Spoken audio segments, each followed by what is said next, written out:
Hello and welcome back to the channel. We leave behind the medieval towns of Montrichard and Loches to head to another beautiful castle in the Loire Valley, the Château de Chaumont. And if you like our video, do not forget to like it, subscribe and activate notifications so that you know when we upload a new video.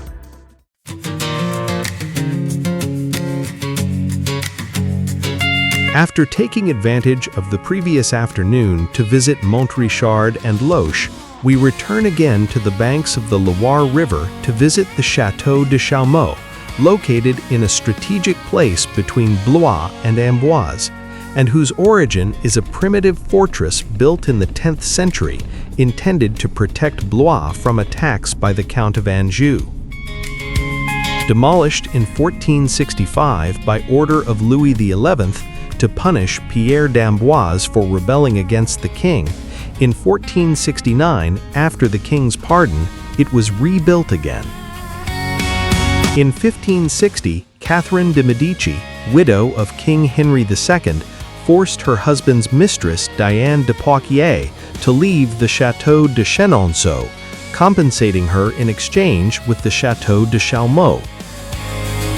From here, it had successive owners who made different extensions and modifications, such as the Princes of Broglie, who continued to expand and beautify it, also equipping it with electricity, central heating, and running water, holding sumptuous balls and receptions there for 40 years until 1938, when the princess, due to her economic ruin, sold the castle to the French state for 1,080,000 gold francs after dividing the Chaumont estate into several parts for sale, going from 2,050 to 21 hectares, and selling hundreds of works of art that decorated it.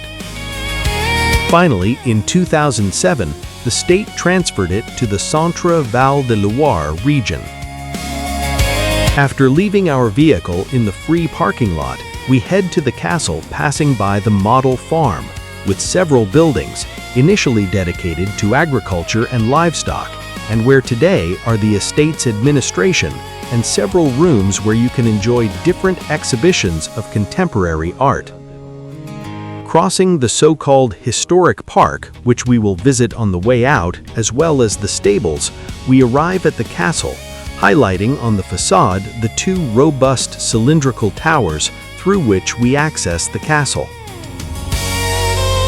We begin the tour of the castle on the first floor of the east side, where the so-called historic apartments are located, first visiting the Ruggieri room, named for the symbol that appears on the fireplace, the Greek letter delta, initial of Diana, and 3 circles or full moons, which is interpreted as the Kabbalistic symbol of Ruggieri, astrologer to Queen Catherine de Medici, and in whose predictions she blindly believed, although it could be an evocation of Diane de Poitiers, since in Roman mythology, Diana is the goddess of the moon.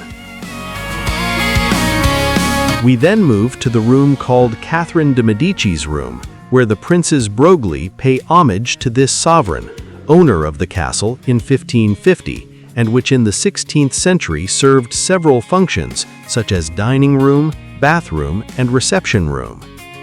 Here we find the oldest tapestry in the castle's collection, woven at the end of the 15th century.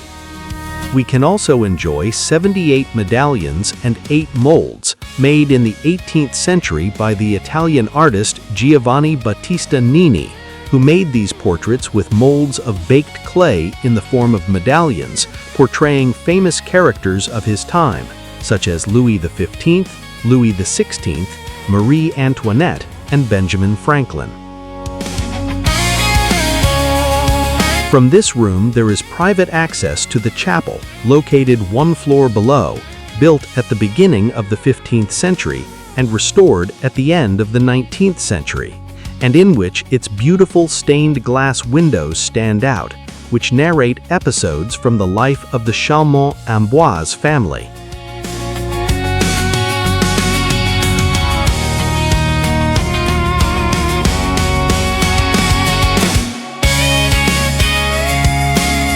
Continuing the visit, we arrive at the council chamber, where in the 15th and 16th centuries the most important acts of seigneurial life took place, such as hearings, trials, and festivities.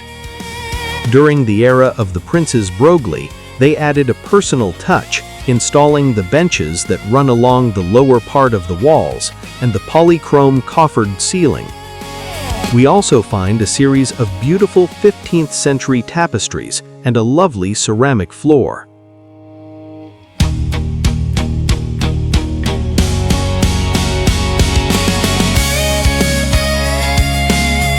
The next room on the visit is the guard room, which in the 16th century occupied a strategic position in the castle, fulfilling the functions of access control and surveillance.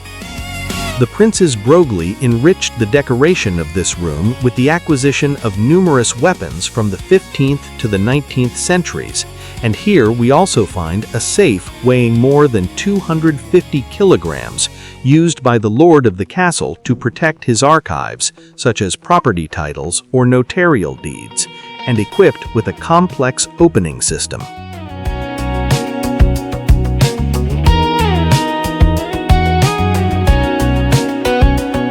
We then move to the study, known as the King's Room, which owes its name to the visit of King Louis XIII to the castle in 1503.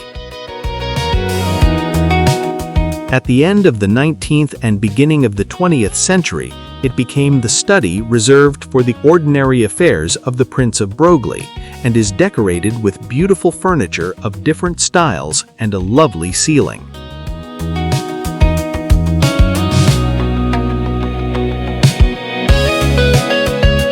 We go down to the ground floor by the Staircase of Honor, built in the year 1000, mixing Gothic and Renaissance styles, and from which we can access an upper floor, where the former room of the Princess of Broglie is located, converted into an art gallery, as well as a digital art gallery.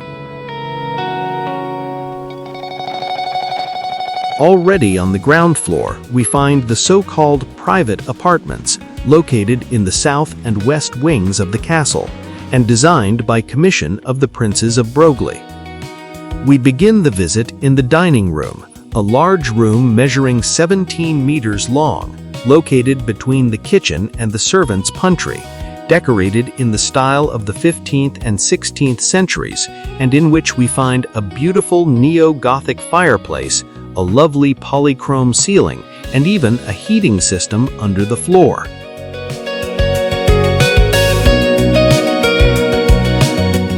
The next room is the library, also known as the autumn room, of which few decorative elements currently remain, as most of them disappeared in a fire in June 1957,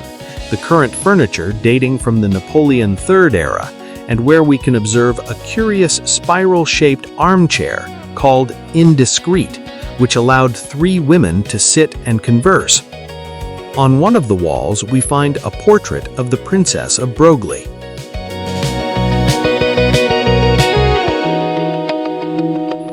After passing through the little living room, which was an old bedroom, and where a set of exceptionally valuable furniture is now exhibited, we arrive at the billiards room, where obviously this game was played, and gentlemen gathered and talked about politics while savoring a good cigar after a hearty meal.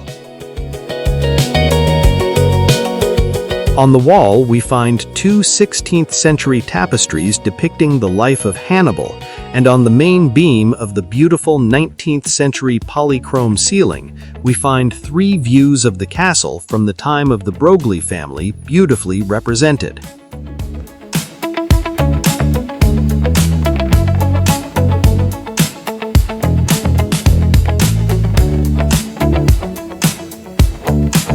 We finish our visit to the interior of the castle in the Great Salon, located at the end of the west wing of the castle, and from which we have a beautiful panoramic view of the Loire River. In front of a beautiful polychrome fireplace, decorated with a porcupine, the symbol of King Louis XII, we find furniture of different styles and periods, recreating the characteristic atmosphere of a certain art of living among the fortunate classes of the late 19th century.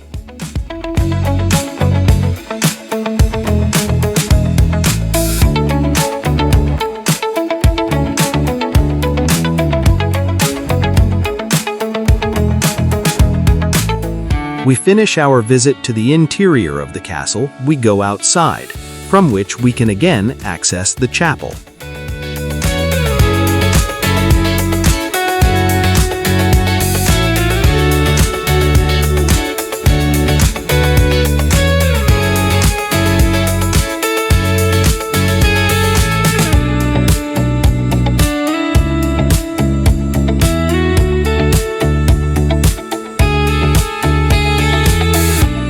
We head to the stables, which we left behind at the beginning of the visit, commissioned in 1877 by the couple of Princes Broglie, and which would be the most luxurious and modern in Europe, building 2 stables, one for the owners of the castle and one for their guests.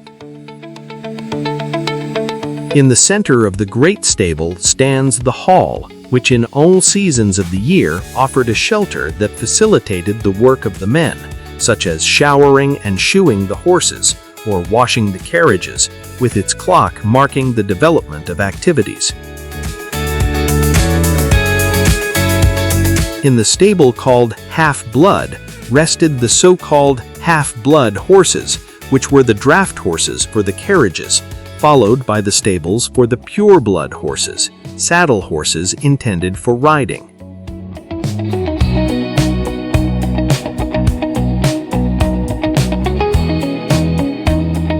In the large court, we find the kitchen and the working saddlery, lined with wood on 3 of its walls, where in winter the men were in charge of maintaining the harnesses after each use. Here, in the kitchen, the horses' food was prepared, consisting mainly of cooked cereals. Next to it, we find the gala saddlery, a room intact since the end of the 19th century, in which a large collection of harnesses, metal pieces, and whips can be observed, coming from the best 19th century manufacturers. We continue our tour and arrive at the room where the carriages are located, where 4 of them are preserved, all with different uses and styles, ranging from touring carriages to the so-called omnibus, which covered the journeys between the train station and the castle, transporting guests and their luggage. We arrive at the curious stable reserved for ponies, where these small horses rested, and which is preserved in its original state.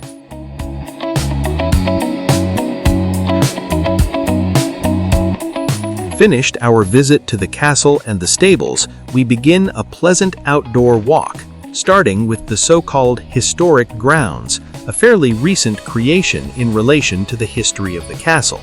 built between 1884 and 1888 on the land where a village was located, which was rebuilt elsewhere, even moving the cemetery. In this space, there is a system of tree-lined avenues and several notable trees, the latter planted in isolation,